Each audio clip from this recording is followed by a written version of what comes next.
Good afternoon. How's everybody doing? Great to be learning with you on a Friday. Let's light up the darkness.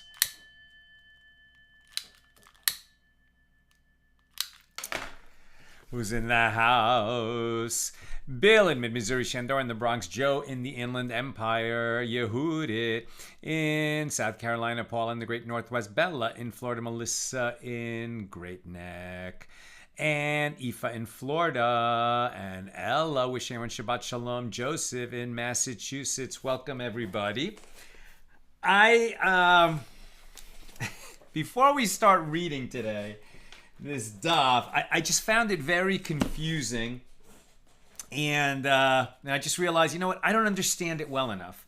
So I ran inside. I'm normally teaching you the Koran, and I went in and got the art scroll because I didn't get it well enough from here. So before we even start, I just want to read this explanation of an iska, okay? Iska. So this is a kind of business venture that we're talking about. Now, the general idea is that there's an investor and a storekeeper, right? So how exactly is this business arrangement working?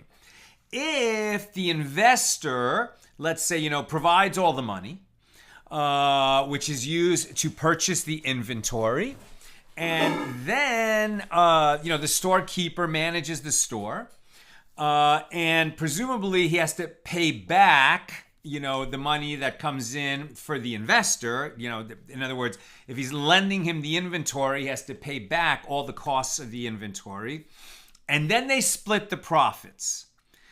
Now that sounds like, okay, that makes sense, right? One guy provides the capital, the other one provides the work, and then they split the profits. I mean, it's a business partnership. Why would this lead to a problem of interest, of prohibited interest? Part of the issue is, well, if you're lending the inventory as opposed to an investment, and so you're getting back everything that you put in, that the investor's getting back everything that he put in for providing the inventory, for providing the capital, and then they just split the profits. The issue is, well, from the point of view of the investor, he loaned, right? One Jew lends to another. He gets his loan back, and he's getting the benefit of the labor for free on the portion of the profits, on the portion of the ownership of this enterprise, right? For free. It's like the storekeeper is providing free labor for the half that belongs to the other guy, and the labor becomes interest itself. The value of the labor becomes interest. Now that's kind of the basic idea. But I only thought to myself, I don't understand this well enough as class is about to begin. So I'm just going to read this to you because I didn't have time to read it and study it, and I apologize. I should have been better prepared. But still, let's take the benefit of the art scroll explanation before we dive into the Koran translation. So, iska. An understanding of the basics of iska is essential for the comprehension of this Mishnah and the ensuing Gemara. So iska is a joint business venture undertaken by two partners. One partner, the financier, right, the investor, supplies the capital, whether it's money or goods, for the venture. And the other partner, the recipient of the capital, is the managing or the working partner, right? He's the one who actually conducts the business.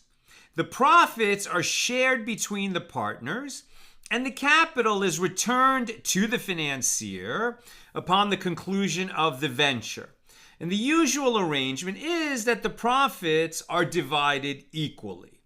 Now, originally, in such a venture, the arrangement was that the managing partner had no stake whatsoever in the capital, and the share of the profits that he received was simply his wage for managing the enterprise. Therefore, in the event that the venture failed, all losses had to be sustained by the financier. Now there, it's not a loan. There, it just makes sense. It's an investment partnership. But what happened? However, the rabbis enacted that the managing partner, the one who's doing the work, managing the store, he has to sustain a share of the losses corresponding to his share of the profits. If this thing goes under, he's going to personally owe part of what he borrowed.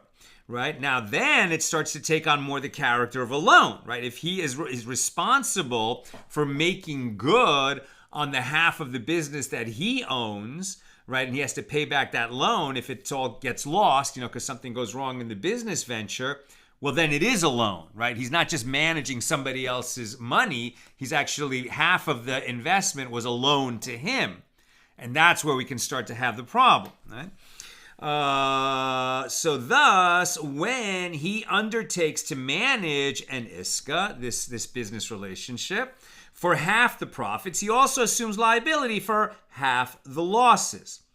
The rabbis felt that under the old arrangement, financiers would not be eager to fund such enterprises. Such a state of affairs would have been detrimental to poor merchants whose livelihood depended on these enterprises, right? That's why they're saying that the owner of the store now owns half the business, and if it goes under, he has to pay. He's going to owe to pay back the loan of the investment. So to illustrate, a financier supplies capital of 100 dinars, and the venture realizes a profit of 20 dinars, making the total assets 120 dinars. So the financier gets back his capital plus half the profits. So that's 110 dinars, while the managing partner gets 10 dinars. If the enterprise suffers a loss and only 80 dinars are left, so the loss of 20 dinars is also divided between them. The managing partner must give the financier 90 dinars, and thus each suffers a loss of 10 dinars. Subsequent to the rabbinic enactment, half the capital is essentially a loan to the managing partner, since he is responsible to return it intact whether or not the venture succeeds. The managing partner keeps the profits or sustains the losses of half of that which is loaned to him. Thus, his share in the profits is no longer his wage. Rather, it is his own profit that accrues on his half of the capital.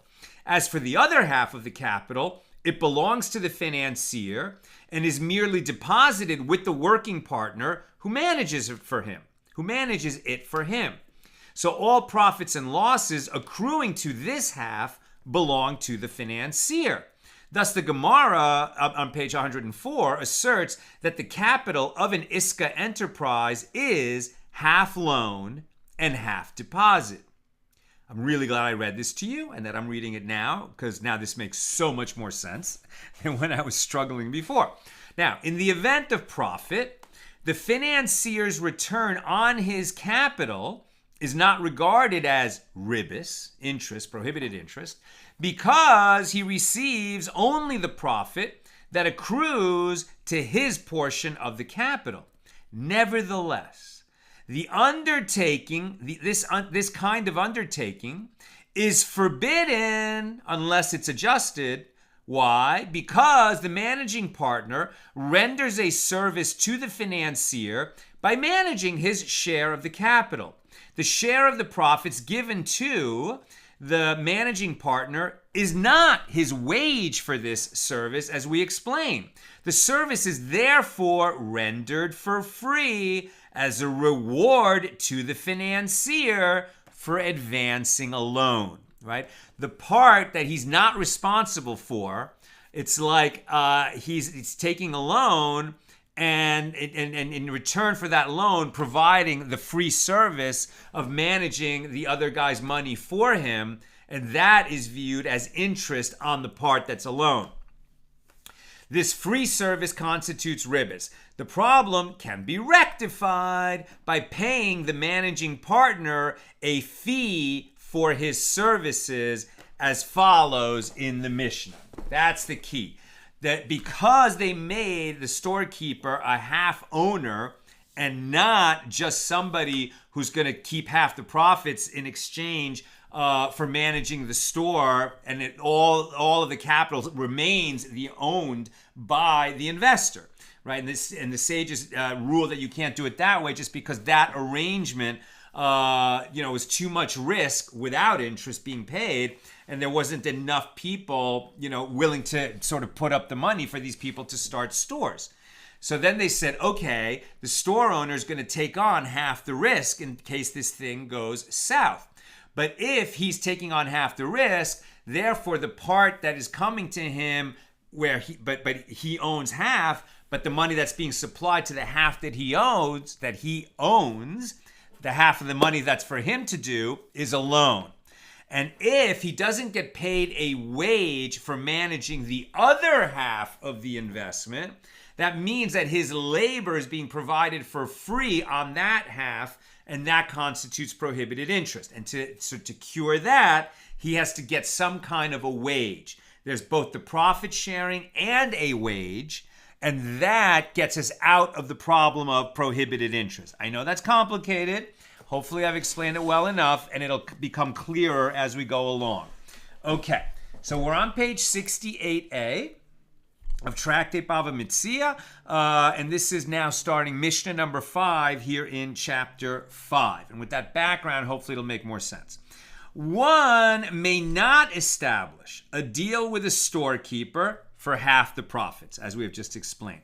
It is prohibited for one to provide a storekeeper with produce for him to sell in his store, with half the profits going to the lender, if we have such an agreement where the storekeeper himself is responsible for half of any loss in the venture. If he wasn't responsible for half the loss, then it would have been permitted, but that's not the kind of deal that we're talking about. The lender remains responsible for the other half of any loss, and the storekeeper provides a service by selling his produce for him. And this service, if provided free of charge, if he doesn't get a wage, is viewed as prohibited interest paid for the half of the loan, for the half of the investment, which is a loan, and this is prohibited. Similarly, one may not give a storekeeper money with which to acquire produce for the storekeeper to sell for half the profits. Both of these activities are prohibited unless the owner gives the storekeeper his wages as a salaried laborer hired to sell the produce, after which they can divide the remaining profits. So there can be both profit sharing and a wage. If you have only profit sharing, then it can't be done on the basis of the store owner owning half of the enterprise. If there's profit sharing, the investor has to remain, all the losses are his to bear, and the storekeeper doesn't have any of the losses. If the storekeeper is going to take on some of the losses, which makes this a more interesting venture for the investors, then you're also going to have to pay the storekeeper a wage. It doesn't have to be a big wage, but it's enough so that his services are not considered free interest, or not considered interest on the loan portion of the investment. Now, related idea, not in the context of a store, still in the Mishnah. One may not give eggs to another to place chickens on them in exchange for half the profits, and one may not appraise calves or foals for another to raise them for half the profits. These activities are both prohibited unless the owner gives the other wages for his toil and the cost of the food he gives to the animals in his temporary care. All this applies when the lender establishes a fixed minimum profit that he insists on receiving regardless of what happens to the animals. Whereas if he would bear all the losses, then we would be in a different kind of arrangement. But one may accept calves or foals to raise as a joint venture for half the earnings, with one side providing the animals and taking full responsibility for the losses, and the other providing the work and the sustenance. And the one raising them may raise them until they reach 1/3 of their maturation, at which point they are sold and the profits shared. And with regard to a donkey, it can be raised in this manner until it is large enough to bear a load. Right? So again, like the reason, let's just try to be as clear as we can on this. If it was a simple arrangement where I say, okay, I provide all the capital, you provide the labor, right? But the capital, the losses, I bear them all. If this thing fails, then it's on me, the investor. And so you, in return for your labor, just get half the profits. I get half the profits and all of my capital back. That would be permitted. Then there's no interest problem, because I'm not lending anything to the one who's providing the work. Rather, I'm investing capital, he's investing work. But if we create a different kind of ownership structure where I'm investing the capital, but half of the capital is considered an investment of capital in the venture, and the other half of the capital is considered a loan to the storekeeper so that he can own half of the venture, then I have to pay him a wage, because otherwise the services that he's providing on my half could be viewed as interest that's being paid on the half of the investment that is extended to him as a loan. I can't make it any clearer than that. Hopefully it's clear enough. Okay, now we are at the bottom of page 68a and about to enter 68b with the Gemara on this Mishnah. So the sages taught, when the Mishnah states that the owner must pay the manager of the venture as a salaried laborer, it means that he must pay him as an idle laborer. Meaning, okay, you have to pay him a wage. We're using this wage to get us out of the problem of ribis, of prohibited interest on the half of the investment that's going to be characterized as a loan. But how much wage needs to be paid? The minimum amount. And so when we're talking about, what was the sage's minimum wage? Minimum wage, according to the sage, right? It wasn't like some numerical number. What it was how much would you have to pay a person so that they wouldn't go take any other job, right? What's the minimum amount of money that a person would take to sit and do nothing? So it's the easiest possible job. They don't have to do anything, but their time has been taken, right? Because now that they have to sit there and do nothing, and they can't go out and earn some higher wage doing difficult labor that would cost them, it's tough to earn a wage. Here they have to just sit and do nothing. So what is the minimum amount of money that somebody would take in order to give up the opportunity to go take some higher paying job and to just sit here and do nothing? That amount of money is considered the minimum wage, also called the wage of an idle laborer. So when the Mishnah states that the owner must pay the manager of the venture as a salaried laborer, it means he must pay him as an idle laborer. And the Gemara poses a question. What does it mean to pay someone as an idle laborer? And Abaye says it means that he is paid as a laborer who is idle from that typical labor from which he is kept idle. In other words, he must receive the amount of money that an individual would be willing to accept to refrain from his current occupation and engage in a very easy task. So the Gemara comments, and it is necessary for the Tana to teach us both laws, that of the storekeeper who was given produce to sell, as well as one who was given money to buy the produce. As, had he taught only the law of a storekeeper who receives produce to sell, I would say that it is specifically a storekeeper for whom it is enough to receive his wages as an idle laborer, because his toil is not great, as the produce is already prepared and he merely has to sell it. But in the case of one who is given money with which to acquire produce, whose toil is much greater, as he must find the produce in the market and bring it back to his store, I might say that it is not sufficient for him to be paid as an idle laborer. And conversely, had the Tana taught only the law of one who receives money with which to acquire produce, I would say it is in that case that he requires payment as an idle laborer because his toil is great. But with regard to a storekeeper whose toil is not great, I would say that any amount is enough for him. That, for example, even if the one providing the produce only immersed his bread in brine with the storekeeper, or only ate one dried fig with him, that this is sufficient to count as his wages, i.e., providing the bit of brine or a fig is sufficient to account for the storekeeper's labor.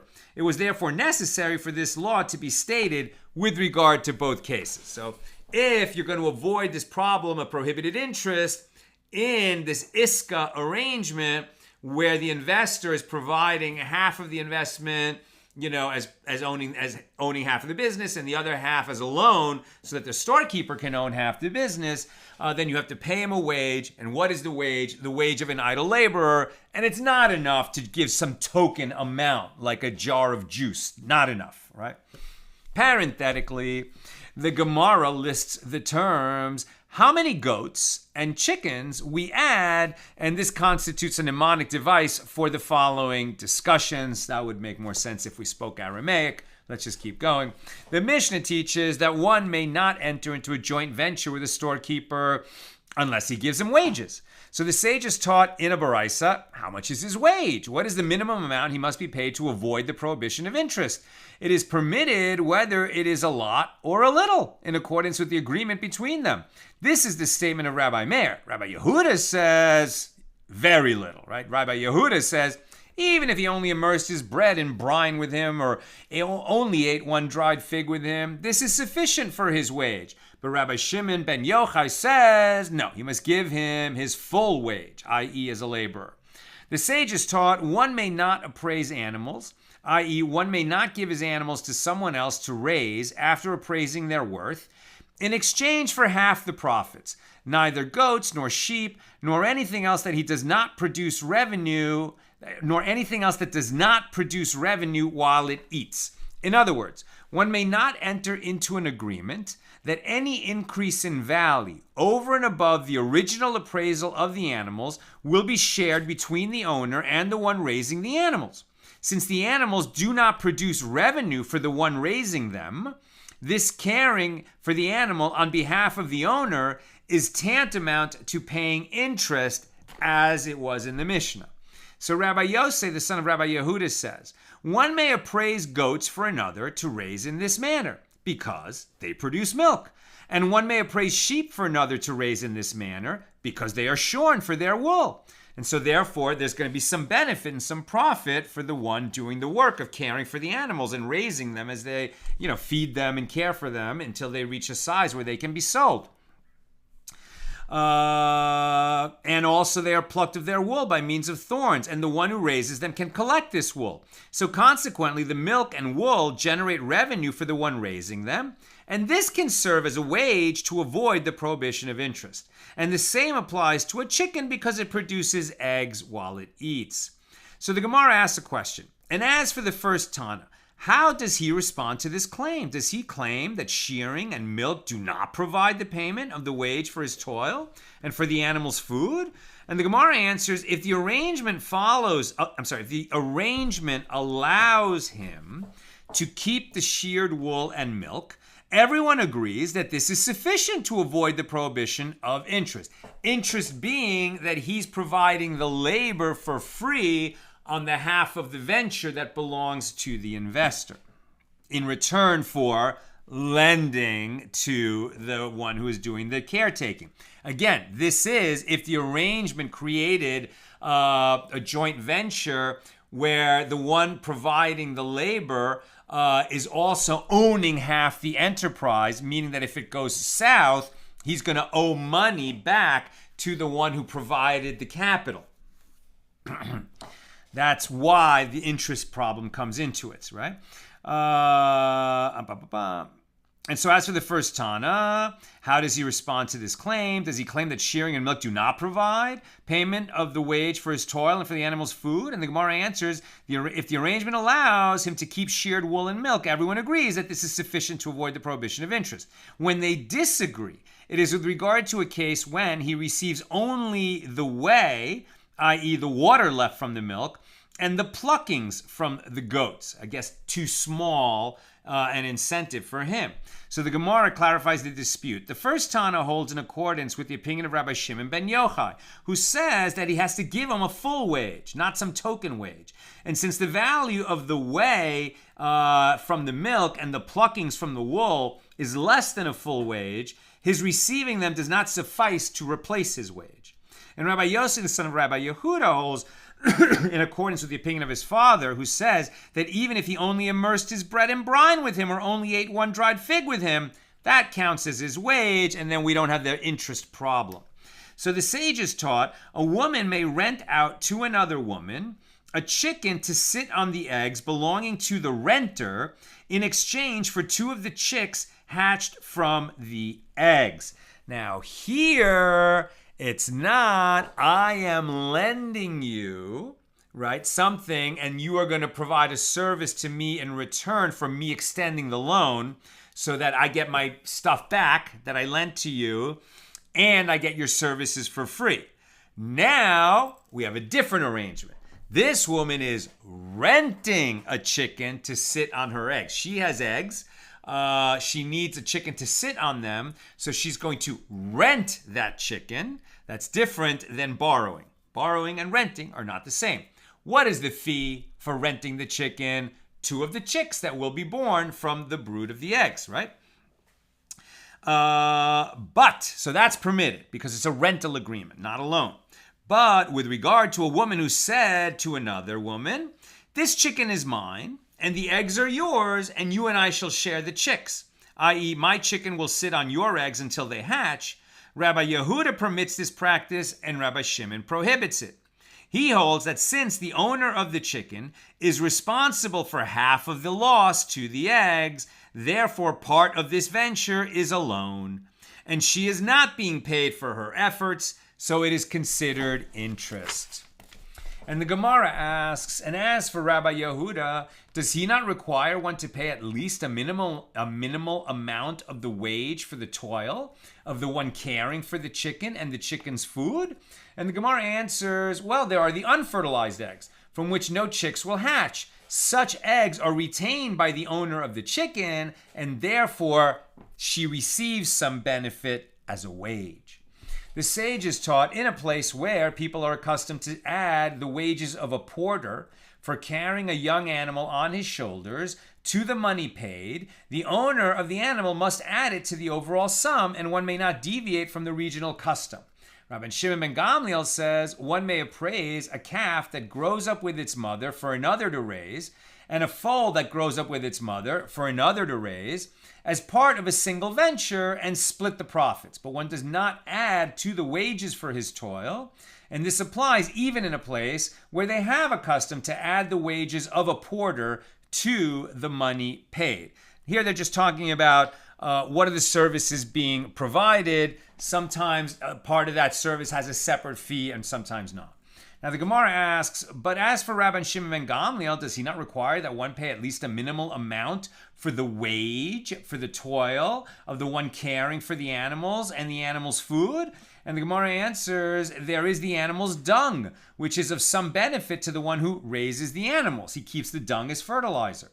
And the Gemara asks, and how does the other sage respond to this claim? And the Gemara replies, he maintains that the dung is, he maintains that the one declares the dung ownerless, as he does not consider this important enough to retain. In other words, it doesn't amount to a wage. So consequently, this does not qualify as compensation paid to the one raising the young animal, the one putting in the labor. So Rav Nachman said, with regard to these joint ventures involving animals, the law is in accordance with the opinion of Rabbi Yehuda. And the law is in accordance with the opinion of Rabbi Yossi, the son of Rabbi Yehuda, and the law is in accordance with the opinion of Rabban Shimon ben Gamliel. The Gemara explains, a business document emerged concerning the sons of Rav Ilish, as it was a venture entered into by their late father, in which it was written that Rav Ilish and his partner will share 1/2 of the profit and 1/2 of the loss.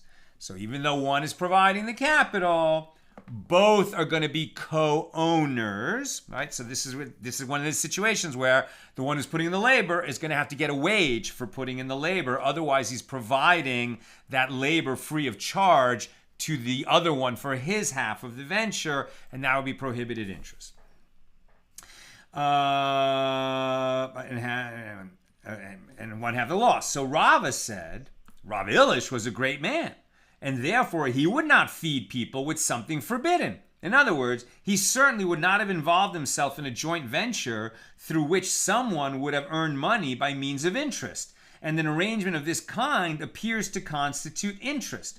Consequently, no matter what, there must have been some mistake with regard to this document. If the actual condition stated that one party would receive 1/2 of the profit, the other party must have agreed to accept upon himself 2/3 of the loss, right? It's if once you change the percentages of who bears the loss versus who earns the profits, if there's a greater responsibility for loss on the part of the capital investor, then you don't have the problem, right? Because what he's getting, right? Why? Because then the one who's providing the service is just benefit for part of this owner. The one who bears 2/3 of the loss owns 2/3 of the business, right? Owns 2/3 of the business. He's only extending a loan for 1/3 of the business. The other one is going to be the storekeeper is able to keep half of the profits, even though he only owns 1/3 of the business, and therefore that extra share in the profits is his wage. And what they're saying here is that Rav Ilish, even though the document seems to reflect that it was half the loss and half the profits, and therefore with the same problem we've explained before, since Rav Ilish was a great sage who wouldn't enter into a prohibited agreement, it must be that the actual percentages of how they were working the business were recorded erroneously in that document. Or another explanation is that it must have been that the other party accepted 1/2 of the loss and that Rav Ilish was entitled to 2/3 of the profit. Either way, the disparity in the terms served as payment to Rav Ilish for his effort, removing any concern about violation of the prohibition of interest. Now we're on page 69a. Rav Kahana said, I said this law before Rav Zevid of Nehardeya, and he said to me, why is it certain that the document included all the details of the transaction? Perhaps Rav Ilish immersed his bread in brine together with the other party.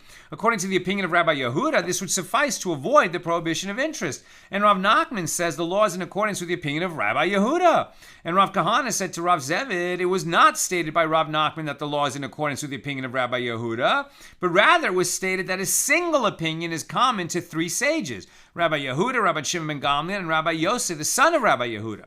And this does not establish the law in accordance with their statements, but on the contrary, they all hold one common opinion that is not accepted as the law. And so the Gemara comments, this too stands to reason, as if you do not say so, why did Rav Nachman list them individually and say the law is in accordance with the opinion of so-and-so and the halakha is in accordance with the opinion of so-and-so? Instead, let Rav Nachman say simply the law is in accordance with the opinion of Rabbi Yehuda, as he is the most lenient of all of them, and their rulings can be derived from his. Since Rav Nachman did not state that, it is reasonable to say that he was not issuing a ruling in accordance with their opinion, but simply clarifying that these 3 opinions are actually one. New subject. Rav says, if one says to another, I am giving you a calf to fatten. Okay, I am providing the calf, That's like providing the capital. The other one is going to fatten it. So he is providing the labor, right? He's going to take care of the calf. He's going to feed the calf. If the calf gets sick, he's going to tend to it and heal it. He's going to make sure it's fed, that it's watered, that it's groomed, that it's protected from wild animals, right? He's doing all the labor. That's what it means to fatten a calf. So one says to another, I am giving you a calf to fatten, and let us divide the profit between us when it is sold. And the surplus over 1/3 of its current value is your wages, meaning that they will split the profits up to 1/3 of the value of the calf, and any additional profits will belong exclusively to the one who fattened the animal and will serve as his wages. Well, this arrangement is permitted because the one fattening the calf is compensated for his efforts, and there is therefore no interest on the part that is a loan. And Shmuel says it is not permitted. And can you see why? Why would Shmuel say this is not permitted? Because what's going to make this arrangement work, is that the fattener has to get wages. He's going to get wages if they make a bigger profit than 1/3 over the value that they put into it. What if the market goes down? What if there never is a surplus over that threshold that they established?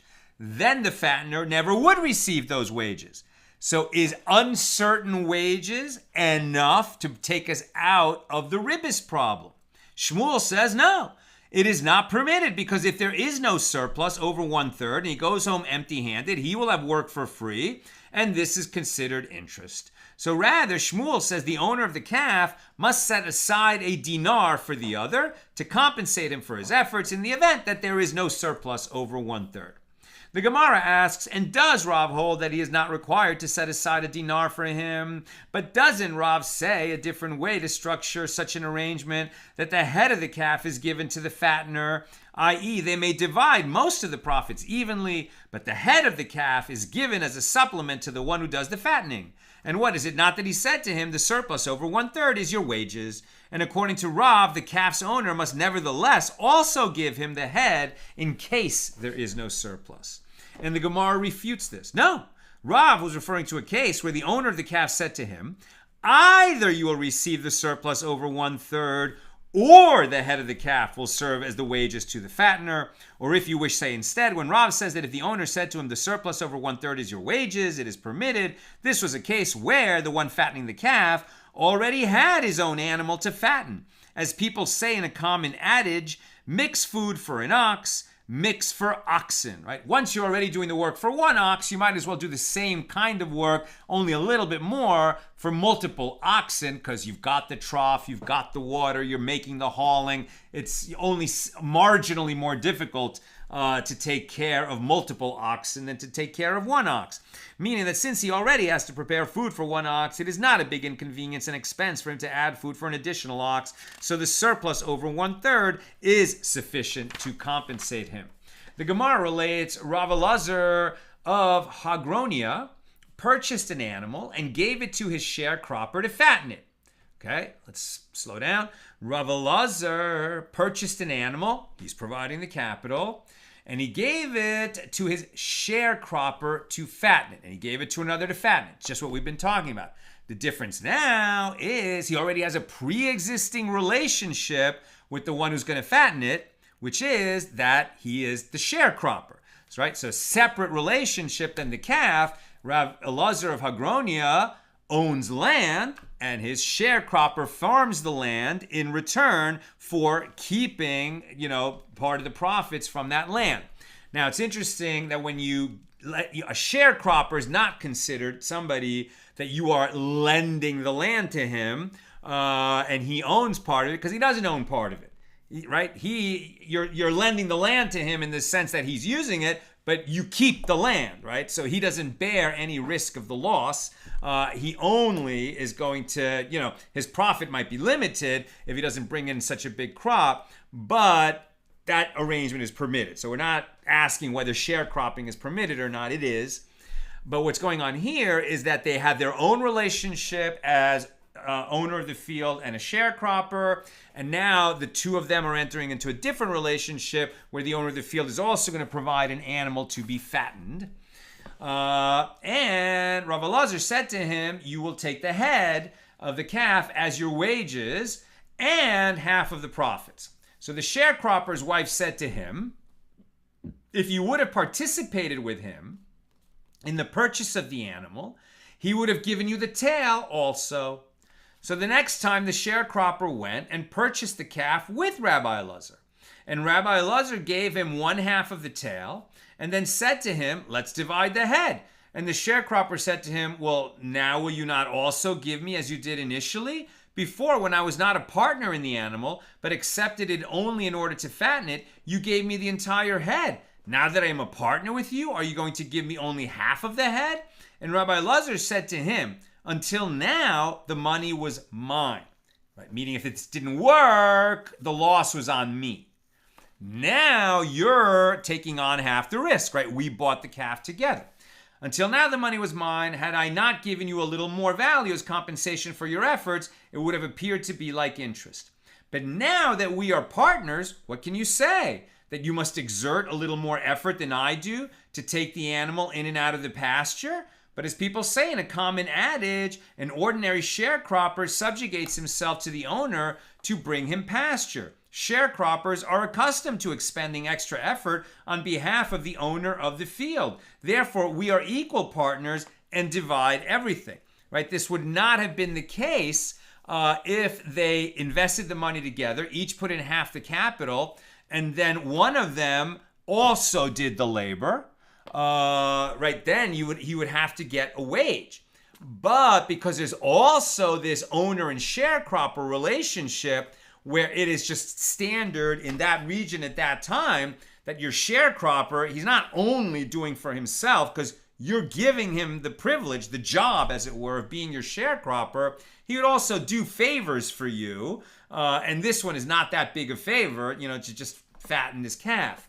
The sages taught with regard to, and favors is not the right language either. It's just part of the job of being a sharecropper that you're also going to do some of the chores that are associated with the property on behalf of the owner of the field.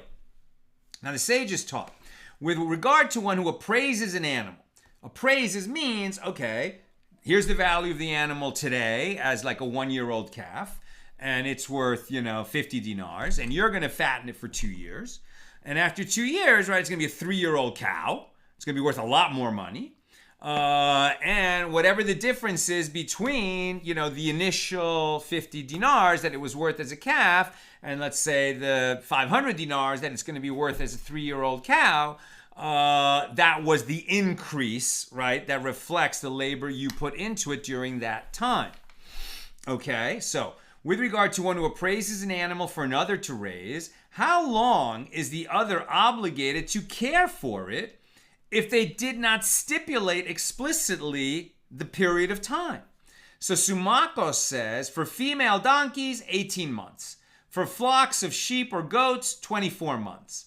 And if one of them comes to divide, i.e. he wishes to sell the animal and divide the profits within the time, meaning before the time of taking care of it has ended, so the other can prevent him from doing so.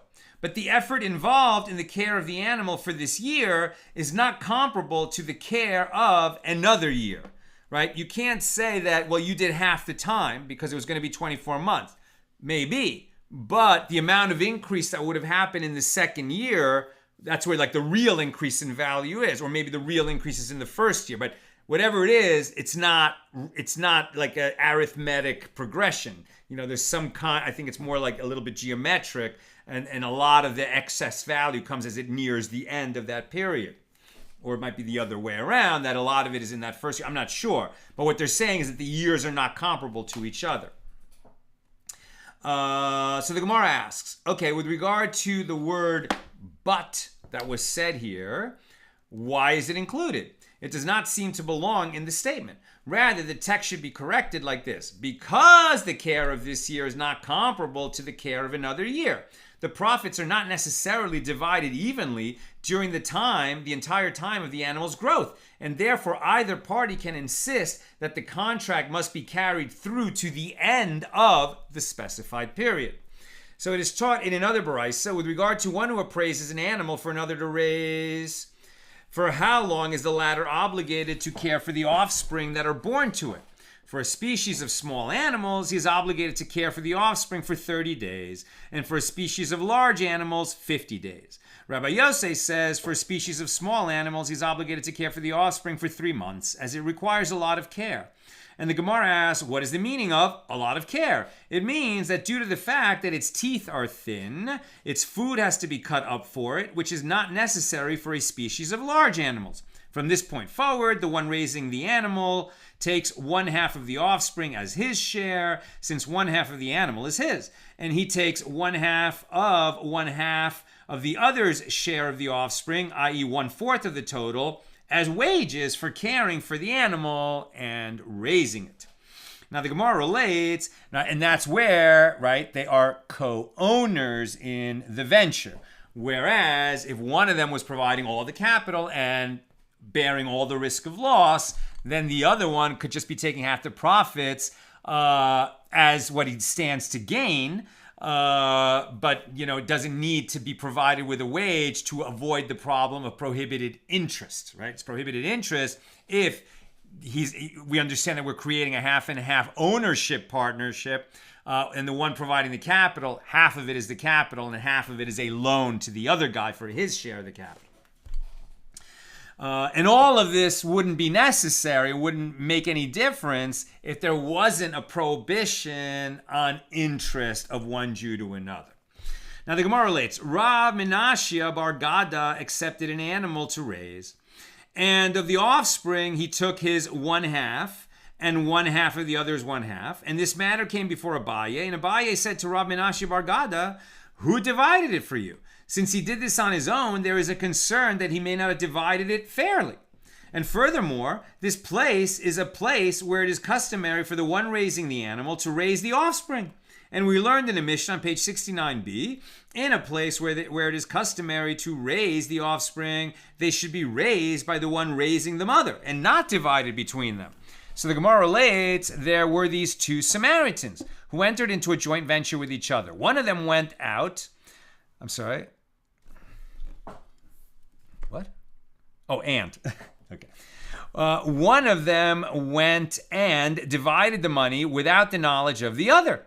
And they came for judgment before Rav Papa. And Rav Papa said to the plaintiff, what difference is there? Meaning, what did you lose? This is what Rav Nachman said. Money is considered as though it were already divided. It is not viewed as a single sum. So the next year, hold on a second. Let me just read that again to myself. Divided the money. Oh, one of them went and divided the money without the knowledge of the other, and they came for a judgment. He says, what difference does it make? Money is money. It's already divided. So the next year, these same two Samaritans purchased wine together.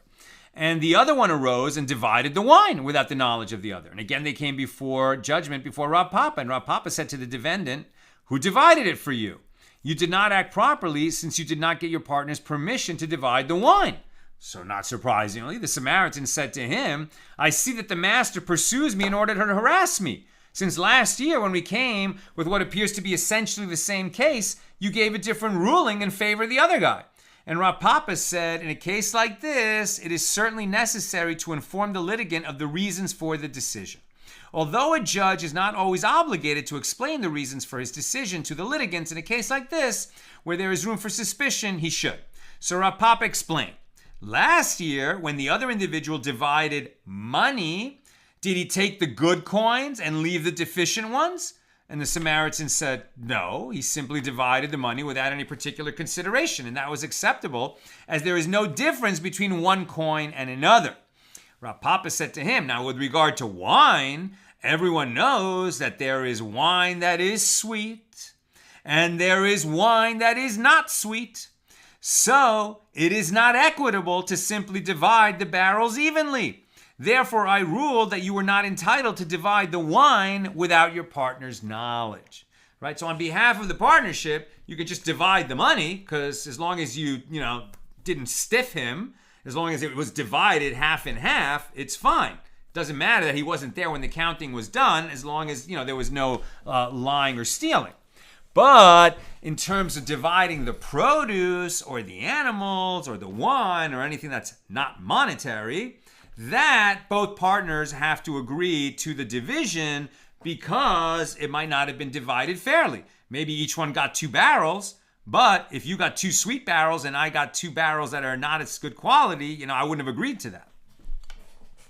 Now the Gemara returns to discuss the matter itself. Rav Nachman said, and I'm getting close to the end, so questions or comments, please get them in. Rav Nachman said, money is considered as if it were already divided, and there is no need to actually divide it in the presence of both of them. The Gemara comments on this matter applies when he divided between good dinars and good dinars, or heavy dinars and heavy dinars, and then there is no need for evaluation. But if some of the coins were good and some were heavy, it is not permitted for him to divide them without informing the other party, as either one may have a preference for a particular type of coin. They're both worth the same, but maybe the partners come from different locales, and in one locale, it's easier to spend a certain kind of dinar, and if that wouldn't have cost his partner anything, he certainly would have preferred to have those dinars be his half of the money. So the other one can't make a division, without consulting with both of them. The Gemara relates Rav Chama would rent out dinars at a rate of 1 peshita, i.e. 1/8 of a dinar per day for a dinar. He viewed this as a rental of an item for use rather than as a loan. What? That sounds like, what are you talking about? Renting money? Doesn't that sound like, well, you pay a rental fee and then you return what you rented at the end of the period? So the one who rented out the money got the money back plus a fee. Sounds like interest. How could that possibly be? Rav Chama was a great sage. He wouldn't violate the law on lending and interest. So if he's doing this arrangement with another Jew, what's going on? Let's see. He viewed this as a rental of an item for use rather than as a loan. Ultimately, all of Rav Chama's money was lost as divine punishment for violating the prohibition of interest. And the Gemara explains, he did this because he thought, in what way is it different from the rental of a hoe, like a farm implement? He viewed the money as an item that can be rented for a fee, but that is not so, as the hoe returns to its owner as is, and its depreciation as known. But the dinars do not return as is, as a borrower does not return the same coins that he borrowed, and their depreciation is not known. Therefore, this cannot be called a rental. It is a loan with interest. So that's interesting, because if perhaps, I'm just thinking aloud, if what a person needed money for was not, to take the money and go invest, to buy some merchandise that he could go sell, make a profit, and then come back, and return the money that he borrowed, return the amount of money that he borrowed.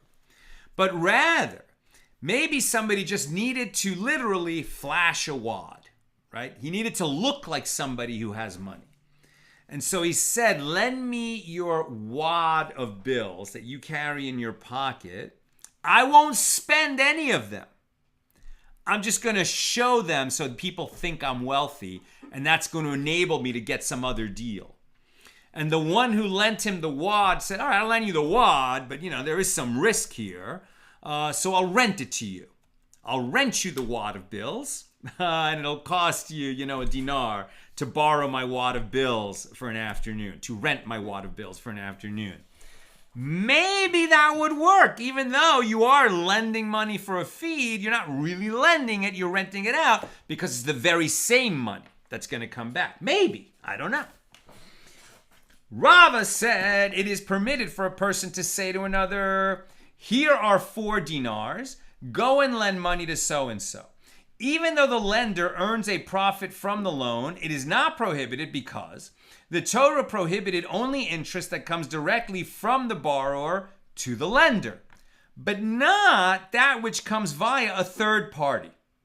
And Rava said it is permitted for a person to say to another, take 4 dinars for yourself and tell so-and-so to lend me money. And the Gemara explains what is the reason for this. It is permitted because he takes a payment for talking to the lender, as these 4 dinars are a fee for the brokerage of arranging the loan, not interest on the loan. And this is similar to the situation where Abba Mar, the son of Rav Papa, would take pans of wax from wax manufacturers and tell his father, lend the money. And the sages said to Rav Papa, the master's son consumes interest, since the wax he receives is payment of interest for the loan. But Rav Papa said to them, we may consume any interest of this kind. It is totally permitted, as the Torah prohibited only interest that comes directly from the borrower to the lender. Here, he takes payment for talking, and this is permitted, right? Just arranging for somebody to make a loan to another, that's different. That's a fee, finder's fee, setup fee, something like that, but not interest on a loan. And that concludes our discussion of Mishnah number 5. We'll pick it up with Mishnah number 6 here in chapter 5 tomorrow night, Saturday night, on the late side. We've been getting on the air like about 9:20, 9:30, as Shabbos is ending later and later. It's that time of year. But we'll do the best that we can. All right, let's take some questions on pages 68 and 69. Joseph, in all these cases, an overall common denominator seems to be that we need to define any kind of transaction and all subsequent included factors before we agree to anything. Otherwise, more complicated things need to be further worked out. 100%, right? That's why you could say lawyers are like nuclear weapons. The other side has theirs. You got to have yours, because regular people would never think of all the kinds of issues that can come up in a transaction. And when we're talking about 2 Jews entering a business deal together, they got to consult with a Rav who is expert, in these kinds of matters, to make sure that they don't fall afoul of these laws, because just common sense will not get you there. Bill, I'm obliged to point out to the rabbis with the deepest respect that this situation is of their making. The old system, while it may sometimes have made the financiers uneasy, was nevertheless legit from top to bottom. It seems to me that the simplest solution would be to repeal their enactment. I would say that given what we heard today, great point. But I'm guessing that there was more to it than that, right? I'm guessing that it wasn't that they said you have to create these kinds of arrangements where, you're not just putting up the capital and the other one's taking the profit, half the profit, but rather you have to extend the loan and make him a half owner. And it wasn't just that there wasn't enough stores being opened. It was like there was more going on, right? We can imagine that there was something going on in that society. Maybe they needed more stores. Maybe financiers, had wonderful, like there was Apple and Amazon type of stock available. Caravans suddenly becoming very profitable and less risky, bearing spices, from the east, and just capital was in such short supply that no poor people could start businesses, right? And that actually, when they created this enactment, it really spurred business, and it'll enable poor people to rise into the ranks of the middle class at a rate that wasn't possible before their enactment. I mean, who knows? But I'm just guessing there was more to it. Bill also says, would it not also be true that the owner of the hen benefits because the chicken, being broody, that is inclined to sit on eggs, would be distressed and unhealthy without them? Very interesting. Very interesting point.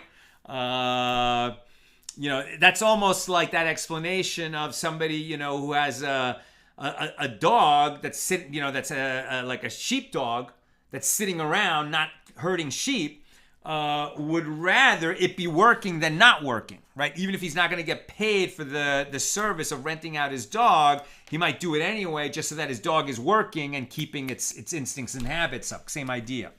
And Mark Kaufman, how do Israeli banks get around these rules? Are they technically owned by non-Jews? I believe something we've talked about earlier is that there's a few ways around this. One idea is that when you're talking about a corporation with stockholders, even though stockholders have ownership interests, that's what it means to be a stockholder, once you have like an actual corporate entity, it's not the same as two individuals forming a partnership. And so that corporate entity, can lend money and receive money. And it's not, and even though it's owned by Jews, it's not considered that a Jew is lending money to an individual. The bank is not an individual in that regard. That's one explanation. And the other is that in order for businesses to be possible, the sages kind of created mechanisms that is a legal device that makes it possible, and that was necessary. Especially in a world that is not, a society and a business society that's not being run according to Torah law, right? I mean, even in Israel, where the Jews have sovereignty over the land, the sages, right, and Torah law does not run Israel, right? It's a secular state of Israel. And so, and most of the people doing business in Israel are not, sadly, Torah mitzvahs Jews. And so in order to do business in that society, you just have to do business. Now, what you can ask is, well, what about within religious communities? Then what do they do? And the answer is there's all kinds of technical things created where there are hetters given, like permits given, so that you can be within Torah law and do business in a modern world, even with your fellow religious Jew. But it's sort of the technicalities of how that works. It's not just some kind of loophole, right? It wasn't designed by the loopholer Rebbe as an end run around the law. In fact, they're being very careful to make sure that the law is observed, but also that that businesses manage to work. That's as much as I know about it. This is by far not my field.